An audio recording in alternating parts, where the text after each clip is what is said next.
Yes, I have. He's expecting you. Sit down for a moment. I'll tell him you are here. Thank you. Professor, come down, please. Your pupil has arrived. Thank you. I got it in a moment.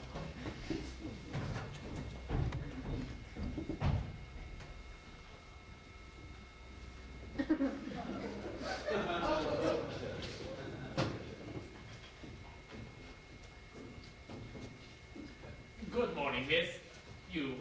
I expect that you are the new pupil. Yes, Professor. Good morning, Professor. As you see, I'm on time. I didn't want to be late. That's fine, miss. You must excuse me. I was just finishing up. You really didn't need to hurry. Please excuse me. Oh, of course, Professor. It doesn't matter at all, Professor. Please excuse me. You had no trouble finding the house? No, not at all. I just asked the way. Everybody knows you around here. For 30 years I've lived in this town. Oh dear. I've not been here for long. How do you find it? It's all right. The town is attractive, even agreeable. There's a nice park, a boarding school, a bishop, nice shops and streets. That's very true, young lady. And yet I just as soon live somewhere else. In Paris or Bordeaux. Do you like Bordeaux? I don't know. I've never seen it. But you know Paris. No, miss, I don't know it either. But if you'll excuse me, miss, Paris is the capital city of... Miss? Paris is the capital city of France. Yes, miss, that's very well answered. Your French geography at your fingertips. You know your chief cities. Oh, I don't know them all yet, Professor. It isn't quite that easy. I have trouble learning them. Oh, you will see. It will come in time. You mustn't give up hope. Have patience. Little by little. No, excuse me. Oh, what a nice day it is today. Or rather, it is not so nice. But yes, it is nice. In short, it's not too bad a day. That's the main thing. It's not raining and it's not snowing either. That would be most unusual, for it's summer now. Excuse me, miss, I was just going to say so. But as you'll learn, one must be ready for anything. I guess so, Professor. We can't be sure of anything in this world. The snow falls in the winter. Winter is one of the 4 seasons. The other 3 are spring, and then summer, and It begins like automobile, miss. Ah, yes, autumn. Yes, miss, that's it exactly. I'm convinced that you will be a good pupil. You seem to me to have a good memory. You're well informed. I know my seasons, don't I, Professor? Oh, yes, indeed. Or almost. But soon you'll know all your seasons, even with your eyes closed, just as I do. It's hard. Oh, all it takes is a little patience, a little goodwill. It will come in time, you may be sure of that. Oh, I do hope so, Professor. I have a great thirst for knowledge. My parents also want me to get an education, and they want me to specialize. They consider that a little general culture, even if it is solid, is no longer enough in these times. So your parents, miss, are perfectly correct. Permit me for saying so, but you must continue with your education. It is most necessary. Our contemporary life has become so complex. And so very complicated, too. My parents are very rich. I'm lucky. They can help me in my work, help me in my very advanced studies.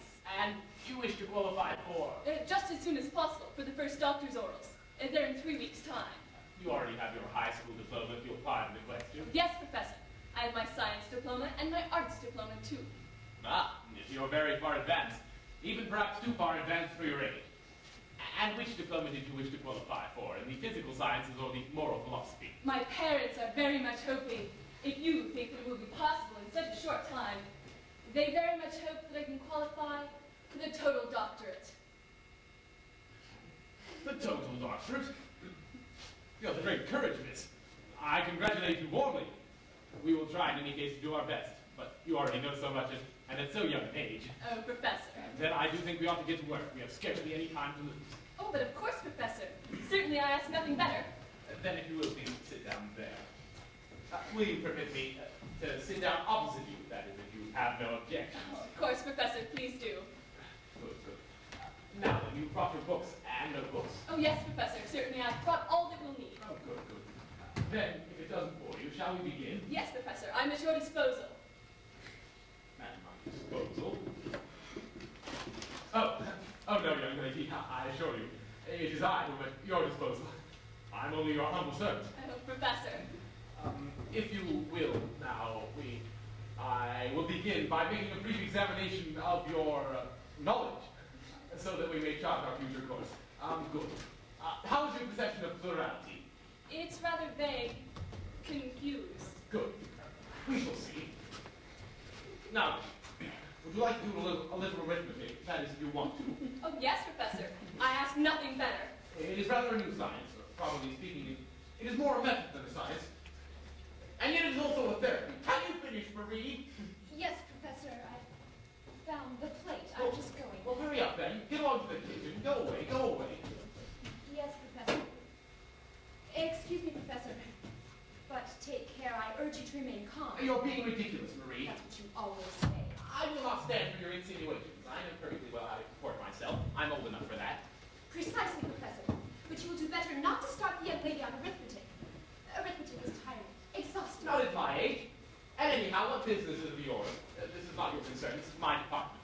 Very well, Professor. But you can't say that I didn't warn you. Marie, I can get along without your advice. As you wish. Please excuse this woman. She fusses over my health. She feels all tired of myself.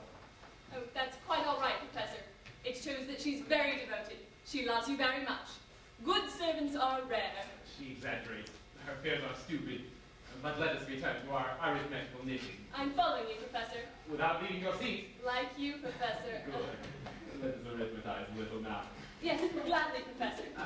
If it wouldn't be too tiresome for you to tell me, Not at all, Professor. Go on. how much are 1 and 1? 1 and 1 make 2. Oh, but that's marvelous. That's excellent. You appear to me to be well along in your studies. You should easily achieve the total number. I'm so glad, especially to have someone like you to tell me this. Let's push on. How much are 2 and 1? 3, 3 and 1. 4, 4 and 1. 5, 5 and 1. 6, 6 and 1. 7, 7 and 1. 8, 7 and 1. 8 again, Very well answered. 7 and 1. 8 once more, Perfect. Excellent. 7 and 1. 8 again, and sometimes 9. You are magnificent. There's scarcely any point in going on. In addition, you are a fast master. Now, let's look at subtraction. Tell me, if you are not exhausted, how much are 4 minus 3? 4 minus 3? 4 minus 3. Yes, that is to say, subtract 3 from 4. That makes 7? No, I'm sorry. I'm obliged to contradict you. You are confused. 4 plus 3 makes 7. 4 minus 3 does not make 7. This is not addition anymore. We must subtract. Yes, yes. 4 minus 3 makes how many? How many? 4. No. That's not it. 3 then. Not that either. Excuse me, I have to say that's not it. Please excuse me. 4 minus 3. 4 minus 3. 4 minus 3. But now, doesn't that make 10? No, miss. It's not a matter of guessing. You've got to try and think it out. Let's try and deduce it together. Would you like to count? Yes, Professor. 1, 2. You know how to count. How far can you count up to? I can count to infinity. That is not possible, miss. Well then, let's say to 16. That is enough. One must know what. Count that if you will. 1, 2, and after 2 comes 3, then 4. Stop there, miss. Which is larger, 3 or 4? 3 or 4? Which is the larger? The larger 3 or 4? In what sense larger? Some numbers are larger and others are smaller. In the larger numbers, there are more units than in the small. And in the small numbers? Unless the smaller numbers have smaller units. If the units are very much smaller, then the smaller numbers may be larger than the larger. It is a question of other units. In that case, the small numbers can be larger than the large numbers? Let's not go into that. That would take us much too far. You must realize that more than numbers are involved here.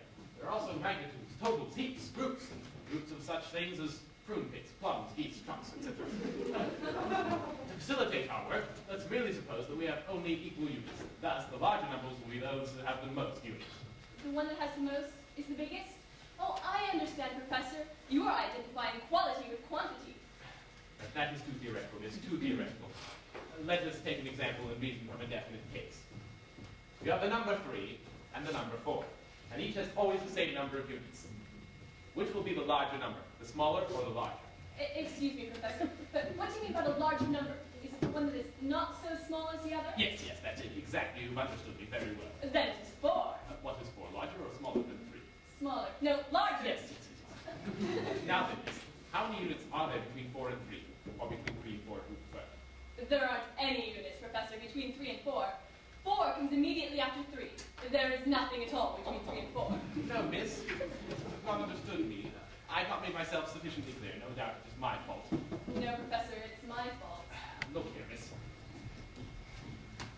Here are 3 matches. Now, we have 3 matches, and I add another one. That makes 4. Now, watch carefully. 4 matches, I take 1 away, and there remain how many? 5. If 3 and 1 make 4, 4 and 1 make 5. No, miss, that's not it. You always have a tendency to add. But it's not enough to add. One must also be able to subtract. It's not enough to integrate. One must also be able to disintegrate. That's the way life is. That's science, philosophy, that's progress, civilization. Yes, Professor. Let's return to our matches. We have 4 of them. You see, there really are 4. Now, I take 1 away, and there remain how many? I don't know, Professor. Come now. It's not easy, I admit it. Nevertheless, you have the intellectual training required to arrive at understanding. So, I can't get it, Professor. I don't know, Professor. let's take a simpler example. Suppose you had 2 noses. Uh-huh. If I pulled one of them off, how many would you have? None! What do you mean, none? Yes, it's because you haven't pulled off any. That's why I have one now. If you pulled it off, I wouldn't have it anymore. Let's try another example. Suppose you only had 1 ear. Yes, and then If I gave you another one, how many would you have? 2. Good. Now, if I give you still another one, how many ears do you have? 3 ears. Good. Now, I take 1 away, and there remain how many? 2. Good! I take away still another one, and there remain? 2. No. I take 1 away. I eat 1 up. How many? 2. No. I eat 1. 1. 2. 1. 2. 1. What? What? No. The example it's not convincing. Listen to me. Yes, Professor. You've got 10 fingers. yes, good, perfect. If you like, you have then 10 fingers. How many would you have if you only had 5 of them? 10, Professor. That's not right. But it is, Professor. I tell you it's not. You just told me that I had 10. I also said immediately afterwards you had 5. I don't have 5. I've got 10. Let's try another approach. For purposes of subtraction, let's limit ourselves to the numbers from 1 to 5. Don't worry, miss, you'll soon see. I'm going to make you understand. Now look, miss. You see? Yes, Professor. These are sticks, miss. This is 1 stick, these are 2 sticks, these are 3 sticks, these are 4 sticks, 5 sticks. 1 stick, 2 sticks, 3, 4, and 5 sticks. When we count, each stick is a unit, miss. What have I just said? A unit, miss, what have I just said? Or a figure, or a number. 1, 2, 3, 4, 5. These are the elements of numeration. The elements, figures, which are sticks, units, and numbers. Yes. That is to say, at the same time, the whole of numeration is here. Yes, Professor. Good, Professor. Thanks, Professor. Good. Now then, count then, if you will, using these elements. Add and subtract. Sticks are really figures, and numbers are units? So to speak. And then? Well, one can subtract 2 units from 3 units. But can't one subtract 2 2s from 3 3s? Or 2 figures from 4 numbers? Or 3 numbers from 1 unit? No, miss. Why, Professor? Because, miss. Because why, Professor, since one is the same as the other? It can't be explained. It's only comprehensible through internal mathematical reasoning. Either you have it or you don't. So much the worse for me. Now listen to me, miss. If you don't achieve a profound understanding of these arithmetical archetypes, how do you ever expect to be able to calculate and everything? And this is the least of things an ordinary engineer must be able to do. How much, for example, are 3,456,122,508 multiplied by 2,381,144,251? That makes 19 quintillion, 390 quadrillion, 2 trillion, 844 billion, 219 million, 164,508. No, I don't think so. Surely that makes 19 quintillion, 390 quadrillion, 2,844,219,164,509. No, 508. Yes. Yes. You are right. The result is indeed 1 trillion, billion, 164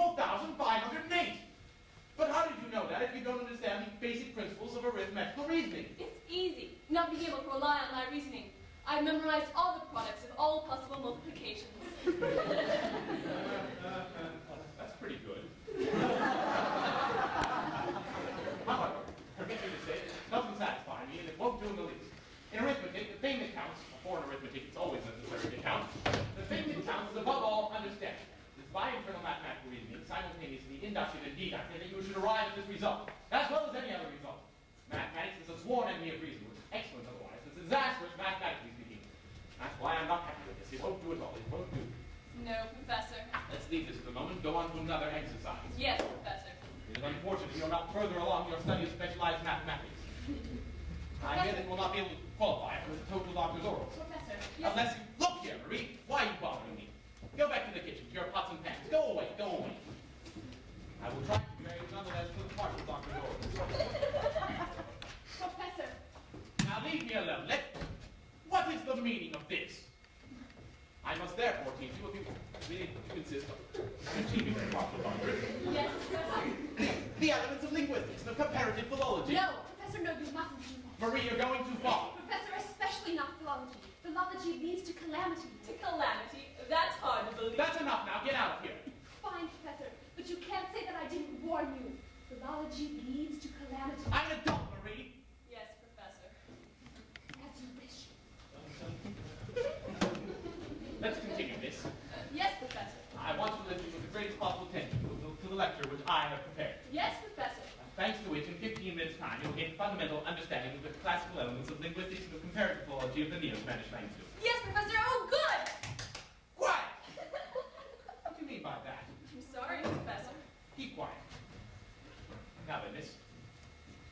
Spanish is truly the mother tongue which gave birth to all the Neo-Spanish languages, of which Spanish, Neo-Spanish, our own French, Latin, Oriental, Portuguese, Romanian, and also, in certain of its aspects, Turkish, which is otherwise very closely Greek. Which other logical since Greece is a neighbor of Turkey, and as a fact, Turkey is even closer to Greece than you are to me. There's only one more illustration of a fundamental linguistic law which states that geography and philology are twin sisters. Yes, Professor. Every tongue, Miss, you must know this, and remember it until the hour of your death. Oh, yes, Professor, to the hour of my death. Every tongue is a drop of nothing but language, which otherwise implies that it is composed of sounds, or... Phonemes? Just what I was going to say. Don't trade your knowledge. You do better to listen. All right, Professor. The sounds, Miss, must be seized on the wing as they fly, so that they'll not fall on deaf ears. Thus, when you set out to articulate, it is recommended, even so far as possible, that you lift up your head and neck, and rise up on the tips of your toes. You see, like this. Yes, Professor! Keep quiet, maintain. Don't interrupt. And project the sounds with all the force of your vocal cords. You see, like this. Eureka, papaya, trafalgar, butterfly. Thus, sounds become mixed with the format as light as the surrounding deaf, so they'll not fall on deaf ears. Therefore, Miss... Oh! What's the matter? I've got a toothache. Never mind now. We're not going to stop for anything so trivial. Let's continue. Yes, Professor. It takes years and years to learn how to pronounce. Thanks to science, we can achieve this in just a few minutes. In this connection, permit me parenthetically to relate a personal experience with you. I was very young, no more than a boy. It was during my military service. I had a friend in the regiment, a vicomte, who suffered from a rather serious defect in his pronunciation. He could not pronounce the letter F. Instead of F, he said F. Thus, instead of birds of a feather flock together, he pronounced birds of a feather flock together. You said Philly instead of Philly, B5-O-Bum instead of B5-O-Bum, February instead of February, March April instead of March April, etc. instead of etc. and thus instead of etc. instead of etc. However, he managed to conceal his fault so effectively that thanks to the hats he wore, no one ever noticed. Yes? I've got a toothache. We'll first consider the points of similarity as they occur in order to later on better understand that which differentiates them from each other. These differences can scarcely be recognized by those who are not aware of them. Thus, all the words of all the languages, Yes, I've got a toothache. let's continue, are always the same. Just as all the suffixes, all the prefixes, all the terminations, all the roots. Are the roots of words square? Very true, that depends. I've got a toothache. Let's continue. Thus, to give you an example, which is little more than an illustration, take the word drop. How do you want me to take it? However you wish, so long as you take it, but above all, do not interrupt. I've got a toothache. Let's continue. I said, let's continue. The word front, have you taken it? Yes, I've got it. T. The word front is the root of the word frontispiece. found in affronted. Is peace is the suffix, app is the prefix. They're so called because they do not change. They do not want to. I've got a toothache. And now, young lady, you've also absurdly noticed that nothing has succeeded in changing them in French. Nor, young lady, has anything succeeded in changing them in Spanish. Nor in Oriental, nor in Portuguese, nor in Romanian, nor in Latin. Frontispiece, affronted. Always the same, invariably. The same suffix, the same prefix, the same intonation, the same sentence structure. For all the languages which I have named. And it's always the same for all words. In all languages, these words mean the same thing. I've got a toothache. Absolutely. Moreover, it's more a notion than a word. For in all words, we have the same signification, the same sound structure, the same sentence composition, and so on. And it's always the same for all languages. I've got a toothache. Let's continue. Thus, how would you say, for example, in French, the relatives of my grandmother are dead, my grandmother, who's asthmatic? In French. In French. I should say in French. The roses of my grandmother are dead. As my grandfather, who's asthmatic. This would be in French, I believe. The roses of my... How do you say grandmother in French? In French, grandmother. The roses of my grandmother are dead. In French, is it dead? Yes, of course. Are dead as my grandfather when he got angry. No, it was as. Magic. I've got a toothache. That's it. I've got a toothache. Hey, so what? Let's continue. And now, translate this sentence into Spanish, then into Neo-Spanish. Well, in Spanish, this would be the roses of my grandmother are dead as my grandfather was asthmatic. That's wrong. And in Neo-Spanish, the roses of my grandmother are dead as my grandfather who was asthmatic. That's wrong. That's wrong. You've inverted it. You confuse the Spanish with the Neo-Spanish and the Neo-Spanish with the Spanish. Now it's the other way round. I've got a toothache. You're getting mixed up. You're the one who's mixing me up. Pay attention and take notes. I'll say the sentence for you in Spanish, then in Neo-Spanish, finally in Latin. Pay attention, follow carefully. I've got a toothache. Hey, Let's go on. in Spanish, the roses of my grandmother is dead as my grandfather was asthmatic. In Neo-Spanish, the roses of my grandmother is dead as my grandfather was asthmatic. Translate this into Romanian. How do you say roses in Romanian? What roses? What else? Got a toothache. Of course not. Since roses is merely a translation of the Oriental word roses. In Spanish, roses. In Latin, roses. You get it.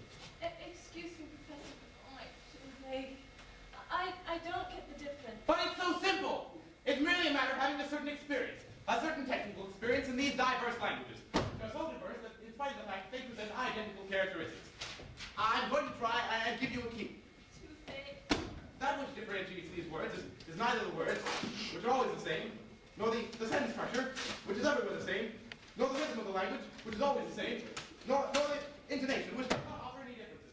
Are you listening to me? Toothache. Are you listening to me, young lady? Ah! We're going to lose our temper. You're bothering me, Professor. Son of a cocker spaniel, listen to me. Go on. Something that differentiates them, on the one hand, and from their mother, Spanish with its new key, is Is what? an intangible thing. Something intangible that one is able to grasp only after years of studying the broadest experience. Yes, young lady. I cannot give you any rules. One must have a feel for it, and well, that's it. But in order to gain this, one must study some more. A toothache. However, there are some specific cases where words differ totally from one language to another. But we cannot base our knowledge on these cases, which are, so to speak, except. I've got a toothache. Thus, to give you an example, the Neo-Spanish expression, famous in Madrid, my country is the new Spain, comes in Italian. My country's the new Spain. No, my country is Italy. Tell me then, my simple question, how do you say Italy in French? I've got a toothache. But it's so simple. For in French we have France. My country is France, which is a direct translation of it. In Portuguese, Portugal. My country is Portugal. In Oriental, Orient. My country is the Orient. And so on. No more, my teeth. Hey, I'm going to pull them out, I will. Oh dear. Silence or I'll bash in your skull. Just try to skulldugger. Silence, not a word. Toothache. One thing that is the most, how shall I say, the most paradoxical is that some people who are completely speak these different languages. Are you listening? What did I just say? Speak these different languages. What did I just say? You were lucky that time. Common people speak a Spanish full of Neo-Spanish words, all the while believing they're speaking Oriental. Or Latin, full of Romanian, all the while believing they're speaking Portuguese. Or Spanish, full of Neo-Spanish, all the while believing they're speaking Spanish. Oh, no more. No insolence, my pet, or you'll be sorry. Spanish they believe is Italian. They both my kidneys are of the same kidney. And addressing the Frenchman who does not know a word of Spanish, but the latter understands them as if it were his own language. And he will reply, me too, sir, mine are too. And addressing the Spaniard who does not know a word of French, when in fact it was neither French nor Spanish, but Latin and Neo-Spanish dialect. I've got a toothache. In speaking these different languages, how do you account for the fact that the common people understand each other at all? I wonder. Instead of staring at the flies when I'm going through all this trouble, you much better to listen. It's not I who have to qualify for the partial doctor's orals. I passed mine a long time ago. And I won my total doctorate. And my super total diploma. Don't you realize what I'm saying? It's good. Ill-mannered. It can't go on like this. It won't do. It won't do. I'm listening to you. Aha. In order to differentiate these languages, there's nothing better than practice. Let's take them up in order. I'm going to try and teach you all the translations of the word knife. Well, all right, if you want. Marie! Marie! Marie, where are you? Marie! What are you up to? When I call you, you must come. It's I who do the orders around here. Do you understand? This young lady, she's disobedient. She doesn't understand. Don't get into such a state, sir. You know where it will end. I'll be able to stop in time. That's what you always say. I only wish I could see it. I've got a toothache. See? You see it starting. That's the symptom. What's starting? What do you mean? Explain yourself. Yes, what do you mean? The final symptom. The chief symptom. Stupid, stupid, stupid. Don't go away like that. I called you in here to help me find the Spanish, Neo-Spanish, Latin, Oriental, French, Portuguese, and Spanish knives. Don't ask me. Ah. Here is one, young lady. Here is a knife. It's too bad we only have this little one, but we're going to make it serve for all the languages anyway. It'll be enough if you look at it and imagine that it's in the language you're speaking at the moment you pronounce it. I've got a toothache. Come now. Say nigh like nigh. Bird like a bird. Look at it. Watch it. What is this one in? French, Italian, or Spanish? Portuguese, it doesn't matter. Say nigh. Nine. Look. Fur. Look. Say nigh. Repeat. Oh, Watch. no, my God. I've had enough. And besides, I've got a headache. My feet. Knife. I've got a toothache. Knife. You're giving me an earache, too. Knife. Why is it so I'm going to piercing? pull them off your ears, and then it won't hurt you anymore, my pet. You're hurting me. You're hurting me. Say knife. Oh, my God. Since you insist. Knife. Is that Neo-Spanish? Yes, if you like. It's Neo-Spanish. But hurry up, we haven't got time. And then what do you mean by that insidious question? What are you up to? Knife. My feet. Knife. My arms. Pronounce it carefully. Knife. My throat. That's it. Now you're pronouncing it well. Pay attention. Don't break my table. The knife kills. Yes. The knife kills.